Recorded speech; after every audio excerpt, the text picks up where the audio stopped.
जोंनि जिउआव खेबसे बेफोरबायदि समा फैखायो जाय जोंखौ साननो गोनां बाध्य खालामना होयो, जेरैबायदि रिताया जानांदोंमोन। नैबे सोंथिखौ रसिला बर' बिथाङा आंखौ कमेन्टनि गेजेरजों खावलायहरदोंमोन भिडिअ लाबोनो। बेनिखायनो आं नैबे भिडिअखौ लाबोनाय जाबाय आरो नोंथांमोनाबो माबाफोर सोंथि सोंनो गोनां दङब्ला लाजिनो नाङा, कमेन्टआव सोंहरनो हागोन। फैदो अब्ला काहानिखौ जागायनोसै। रिताया सासे 24 बोसोर बैसोनि बुजिनो गोरों आरो मिनि खुसि थाग्रा सिख्लामोन। सानसेखालि जेब्ला दुगैखांना ड्रेस गाननाय समाव हमदां मोननायसै आगसि फारसेनि आहार बासायाव माबा मोनसे आलादा, जेरैबायदि फिसा बेंखन आरो गोरा थुख्रा मार्बल बायदि थारमोन। गिबियावथ' बियो सानदोंमोन गोरोन्थि साइडआव उन्दुनायनि थाखाय जादों, नाथाय साननैसोनि उनावबो बियो एखे महरावनो थानायसै। दायो बियो गिनो हमनायसै, नाथाय गियालाबासेनो इन्टारनेटआव सार्च खालामना नागिरबाय आहार बासायाव मानो मार्बल बायदि बेंखन एबा गथा जायो। रिताया मिथिना मोनबाय आहार बासायाव बेबायदि गोरा बेंखन जानाया गोबां जाहोनफोरनि थाखाय जानो हागौ आरो गासैबो जाहोनानो गिनो गोनां नङा। फै लोगोफोर, जोंबो मिथिना लादोनि बेफोर मा मा जाहोनफोर। सेथि नाम्बाराव दं हर्मनेल सोलायनाय। पिरियड्स जानायनि खाथि खाला समाव हार्मना सोलायनो हमो। बेजों ब्रेस्टनि टिस्युआ एसे गोरा जायो आरो गथा जानाय बायदि मोनदाङो, नाथाय बेयो सरासनस्रा बाथ्रा, साननैसोआवनो मोजां जाफिनो। नैथि नाम्बाराव दं फाइब्र'डेन'मा। बेयो मोनसे फिसा बेंखन आरो गथा लोरसोर जानो हानाय बायदि मार्बल बायदिथार। बेयो नन केन्सारेस, माने केन्सार बेराम नङा आरो बियो सरासनस्रा 15 निफ्राय 35 बोसोर बैसोनि हिन्जावफोरनि देहायाव नुनो मोननाय जायो।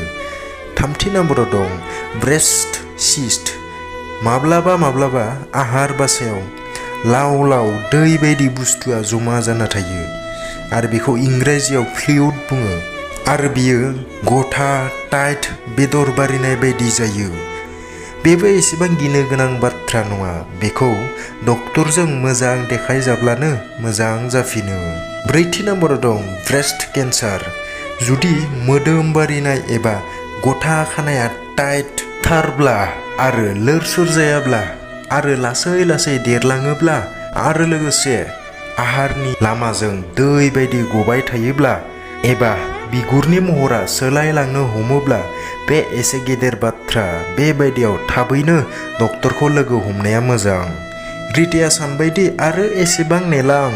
बियो डक्टरजों नायजाहैबाय, आल्ट्रासाउन्ड आरो FNAC टेस्ट खालामबाय आरो बेजों मिथिना मोनबायदि मार्बल बायदि गथा जानाया फाइब्र'डेन'मासोमोन। एकदम नर्मेल, गिनो गोनां गैथारामोन। जेरैबायदि जों नैथि पइन्टआव फाइब्र'डेन'मा मोनदोंमोन बेबायदिसोमोन। गासैबो बेफोरबायदि गथा जानाया केन्सार नङा, नाथाय गासैबो मोदोम बारिनाय गथा जानाय टाइट गोरा जानायफोरखौ जों एसे गोरलैयावबो लानो नाङा। जोंनि देहानि सोलायनाया एसे गिथावना नुनोबो हागौ, नाथाय गुबै जाहोनखौ मिथिनो गोनां आरो थिग समाव डक्टरजों नायजाना गिनायखौ आरो सिन्ताफोरखौ खारहोनो हायो। आहार बासायाव बेफोरबायदि गथा जानाय मोनदाङोब्ला सिरि सिरि थानो नाङा। गावखौनो मोजां मोन, अन आरो बुजिनाय, मोजां साननाय हनायजों खामानि मावनाया मोजां। बेफोरबायदिनो गोनांथार देहानि सोमोन्दै बाथ्राफोरनि सोमोन्दै मिथिनो लुगैदोंब्ला चेनेलखौ साबस्क्राइब खालाम। गोसोआव माबाफोर सोंथि जाखांदोंब्ला कमेन्टआव सोंहर, निस्सय आं रिप्लाइ खालामगोन आरो भिडिअबो लाबोगोन। आं जाबाय नोंथांमोननि हेल्पार आरो नोंसोर जाबाय आंनि मालिक। नैबे चेनेलाव बेफोरबायदिनो सेक्स एजुकेशन, लाइफनि प्रब्लेम्स, रिलेशनशिपनि प्रब्लेम्स आरो बायदि बायदि गोनांथार बाथ्राफोरनि सायाव अरायबो सावरायनाय जायो। गोजोन्थों। जै बर' हारिनि जै।